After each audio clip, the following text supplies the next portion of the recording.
At heto, makakachika natin sina Iya at Drew. Oy, good evening sa iyo at congratulations! Sa wakas. Ha? Hello? Hello? Oy, ano, Daddy? Kamusta ka, Daddy? At si Mami, kamusta? Si Mami, nasan? Ay, nako, tita, ang hirap pala mga na. Grabe, kahit sa ka-epidural. Talaga? Ay, nako, ang hirap, pero ang sobrang sarap kapag nakitapas pa yung Oo. Ikwento mo, paglabas niya, ano naman ang feeling mo? Ayan ba, yung dumila ka ng papaganyan? Ha? Ganun ba nangyari sa kaligayahan ba yan? Sa hirap ba yan? Sa pagod ba yan? Ano ba yan, Iya? Sobrang sulit lahat ng pagkikirap, the 9 months, tapos yung, lalo na the labor. Kasi ang hirap din yung labor, tita. Ng oras na tinitiis mo yung yung mga contractions. Tapos ilang oras mo kailangan mo i-endure.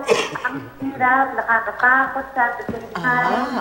Pero ang sarap kapag nagdala yung baby. So right now, I'm breastfeeding him. Si Daddy nasa tabi ba all the while na yan ang nararamdaman mo, Iya? Siyempre, si Mami pati si Drew, nandun sila. Actually, si Mami nga, hindi ko nga siya matingnan sa mata. Tapos saan ko lang sa akin. Oo. Iya, and di ba napaaga yung paglabas ni baby? Kasi alam ko, September 4 ka pa due. Ikaw kasi exercise ka ng exercise eh. Full 4th week. So this week, I was actually at 39 weeks at today. Sino kamukha? Sino tinitingnan Alam mo, ko Balbo, nakita mo ba yung close-up? Sinong kamukha Yung close-up ng baby, balik mo yung isang close-up. Hindi yan, yung isa. Makikita mo na. Sorry. Basta ko naman si Drew.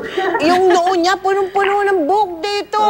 Oy, magpagaling ka ng mabuti, ha, Iya. Drew, congratulations sa inyong dalawa. Congrats. Thank you so much, Thank you so much for calling, Iya, bilisan mo na, ha. May trabaho ka dito. Baka makakalimutan mo. Okay, God bless you. God bless you. Thanks, guys.